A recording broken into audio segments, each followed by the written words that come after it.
తాకట్లో ఉన్న బంగారాన్ని విడిపించి ఆ రోజున మార్కెట్ ధర కట్టి మిగిలిన డబ్బును మీకు అందిస్తుంది కొమ్మూరి గోల్డ్. కానమ్మా అలా కొనసాగుతున్నప్పుడు మీకు ప్రపంచం పాటే మీ లోకం. ఈ మిగతా వ్యావహారిక విషయాలన్నీ ఎలా మీరు మాట్లాడుకునేవారు? ఏ వ్యవహారాలు లేవండి, అంటే కాదమ్మా, పారితోషికం ఇవ్వాలి సింగర్ అన్నాక వెళ్ళి రావడం, ఈ కన్వేయన్స్లు ఇవన్నీ అంటే చిన్న చిన్న విషయాలైనా అదేలేండి. ఆ రోజుల్లో మరి ఎలా మేనేజ్ చేసుకున్నారని? నేనేం మేనేజ్ చేయలేదు, పాట మేనేజ్ చేస్తే చాలు. అలా దేవుడు ఎప్పుడు అది దేవుడే చేస్తాడు, అది మనం అనుకుంటాం. ఇప్పుడు తెలుసుకున్నాను దేవుడు మహత్యం అని. ఫ్లైట్లో పడి ఒకటికి పెరగలేదు నాకు. నిన్న కాక మొన్న ఒక నెల ఒకటే వర్షాలు హైదరాబాద్లో. ఫ్లైట్ వచ్చింది, దిగుదామని కాలు ఇలా పెట్టాను వీల్ చైర్లో, అలా అంతే పడిపోయాను వెనక్కి. మొత్తం విగ్రహం అంతా ఫ్లైట్లో ఉంది, ఎవ్వరు లేరు. అంటే వీల్ చైర్లు చేసిన వాళ్ళు ఆఖరిని వెళ్ళాలన్నమాట. మనిషి ఉంది అప్పటికే, ఒక తమిళ పత్రిక ఉంది, అది దినమలర్ అని ఆయన ప్రొడ్యూసర్ ఆదిమూల గారు. ఆయన అమ్మాయిని పంపించారు, తను హైదరాబాద్లో. ఆ అమ్మాయి ఆ వెనకాతలే ఉంది. అయితే క్షణపాట్లు రెప్పపాట్లు జరిగిపోతాయంటారు కదా, ఏం అవ్వలేదు. అది మరి ఎవరది? కాలు విరిగిపోవాలి అసలు. కోరస్ పాట వెళ్ళాను రోజు. విజయ వాళ్ళు కారు వ్యాన్, పోలీస్ వ్యాన్ ఒకటి ఉంటుంది, వాళ్ళు దాంతో పోల్చాను నేను. అందరినీ తీసిపోయేది, అందరూ అందులోనే ఎక్కాలి. ఇక పొద్దున పోతే సాయంత్రం అంతే, మధ్యాహ్నం బొబ్బ కూడా అక్కడే, సాయంత్రం వచ్చేవాళ్ళం. ఇది మా కథ. అప్పుడు చక్రపాణి గారు వచ్చారు. ఇప్పుడు కోరస్లోనే పాడుతూ ఉండేదాన్ని, ఏం లేదు. లీడింగ్ కోమల గారు, కె రాణి గారు వాళ్ళది. ఆవిడతో మేము రిహార్సల్స్ చేసాం. సరే అది నమ్మేశాను. రికార్డింగ్కి వెళ్ళాం. ఆయన వచ్చి కోరస్ అందరూ పాడుతున్నారు, ఏదో అయిపోయింది, అందరూ పాడుకున్నా, నేడుకైతే అన్నాను. అయిపోయింది, ఏం రాలేదు. నా వాయిస్ విని వాడు సోలో ఇస్తా అన్నారు కదా, అవును అని అన్నారు కదా వేణువు గారు. తర్వాత వేణువు గారు పాటలు కోకొల్లలు అన్నీ నేనే పాడాను. అప్పుడు మళ్ళీ కబురు పెట్టారు, వీళ్ళు కాదు ఇంకొకడు గుణసుందరి కథ తీశాడు, లీల గారు లీడింగ్. వచ్చాను, వెళ్ళాను. అంటే ఊరికే వెళ్ళాను. వెళితే వాళ్ళంతా పాటలు చేశారు, కాగితాలు ఇచ్చారు. కోరస్ లీల గారు వచ్చారు. సరే అయిపోయింది, అప్పుడు ఏం అనలేదు. వెళుతున్నప్పుడు ఆయన కాగితం ఆయనకి ఇచ్చేసి, నేను ఇంకా కోరస్ పాడినండి అని చెప్పి బయలుదేరు. కోరస్ వయసు అయిపోతుంది మరి. అలా అప్పుడు పాడలేదు కాబట్టి దేవుడు ఇంత పెద్దదాన్ని చేశాడు. మా నాన్నగారి యొక్క ఆయన చలవ, ఆయన పెద్ద సింగర్ అవ్వాలన్నారు. నేను హిమాలయాల మీద కూర్చున్నాను, అది మన్నించండి. అంత పెద్ద పేరు, అన్ని భాషలు. అవునమ్మా.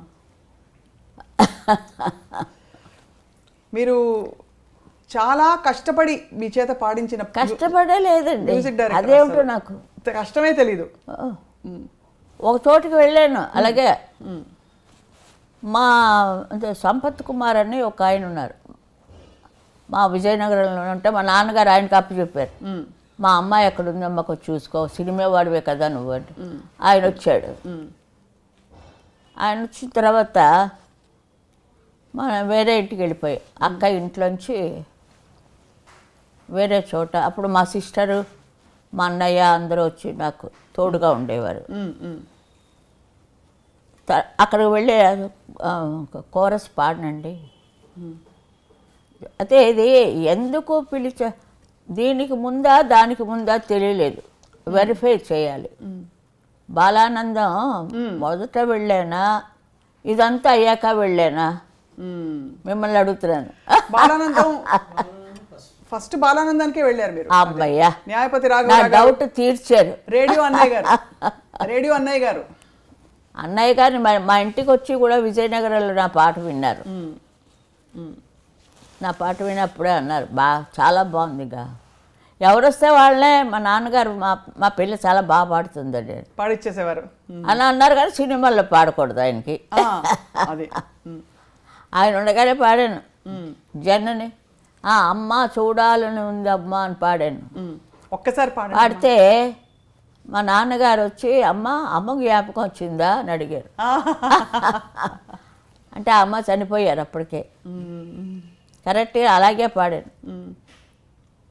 మీరు రేడియోలో వేయండి, అందరూ ఏడుస్తారు ఆ పాట. అమ్మ ఒక్క లైన్ అలా ఒక్క లైన్ చేస్తే బాగుండదమ్మా. ఒక పల్లవి పోనీ చూడాలని ఉంది అమ్మ, అంతే. అంతే. నువ్వు పాడు. అది నాకు మీరు పాడితే నేను మీ వెంట పాడతా. ఇప్పుడు పాడకూడదు, ఇంత లైట్లు పెట్టి ఇంత ఫ్యాషన్లు చేసి చూడాలి ఉంది అమ్మ పాడమంటే. ఆ పాట వేసుకోమని నేను ప్రార్థిస్తున్నాను. తప్పకుండా అమ్మ. సో అమ్మ అప్పుడు సీనియర్ సింగర్స్ మిమ్మల్ని చూసి ఎలా ఎంకరేజ్ చేసేవారా? ఎంకరేజ్, పాట బాగుంది ఇంకా బాగా పాడు అలా చెప్పేవారా, లేకపోతే అబ్బాయి ఏం లేదు, క్లాసికల్ ఉంది కదా లోపల, అది అలపడా ఉండదు. మీరు కూడా పాడతారు కదా క్లాసికల్, ఇప్పుడు పాడమన్నా కూడా మీరు పాడతారు. అంతేకాని అలసట ఉండేది కాదు. ఎన్ని పాటలు, ఎన్ని వేల పాటలు. ఓ స్టూడియో నుంచి ఇంకో స్టూడియో గెంతుతున్నాడు నేను, బాలు వచ్చాక మొత్తం అంతా మారిపోయింది. మహాత్ముడు ఎక్కడున్నాడో కానీ చీకటి అయిపోయింది. బాలసుబ్రహ్మణ్యం పోగానే ఫిలిం ఫీల్డ్ చీకటి, పాట లేదు. మరి అంతా పెంచాడు కదండి ఆయన. ఘంటసాల గారు మహానుభావుడు, మా ఊళ్ళోనే చదివాడు. నేను ఆయన్ని చూడలేదు. ఎక్కడో ఆడుకుంటున్నాం మనం గౌన్ వేసుకొని అన్నారు ఆయన. మెడ్రాస్ వచ్చాక చూసి, అదే మన వీళ్ళ దాంట్లోనే పాడాను, అక్కడ మన ఏవిఎంలోనే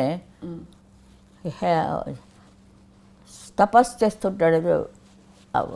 ఏంటో నాకు సరిగ్గా గుర్తులేదు. అది భూకైలాసే అనుకుంటారు ఏవిఎం వాళ్ళు. చూస్తుంటే హెలెన్ వచ్చి పాడుతుంది, హెలెన్. అప్పుడు చూశాను ఘంటసాల గారిని. అంతే, లీలకే నాకు ముడిపెట్టేశారు లవకుశ. ఒక లవకుశ చాలు, ఒక ప్రహ్లాద చాలండి నాకు. రోజారమణి ఎంత చక్కగా. ఇప్పుడు చూసాక పాత రోజులే. జీవము నీవే కదా. అదే మీరు పాడండి అమ్మా ఒక్క మాట. నిజంగా ముందు మా నాన్నగారికి అంబగారికి ఆశీస్సులు ఇస్తూ ఉంటారు ఆయన. ఫాదరు 14 మంది పుట్టినా మేము, నేను 5 పంచపాండవుల్లాగా. ఆయన ప్రోద్బలం నుంచే నేను.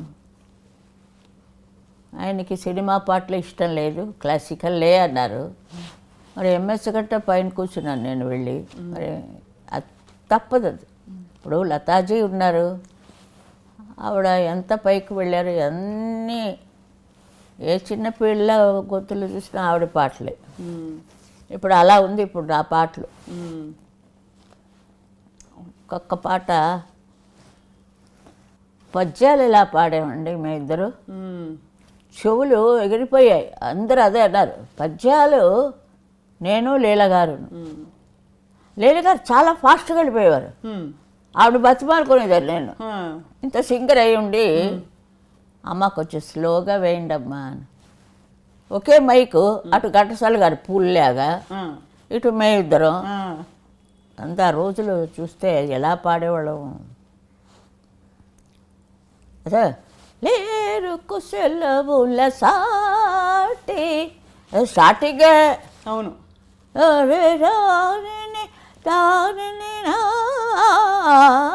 లేరు కుశలవులు సాటి. ఒక ఆర్టిస్ట్ వచ్చి నన్ను ఇంటర్వ్యూ చేస్తుంటే అది వేరేగా ఉంటుంది. అవునమ్మా.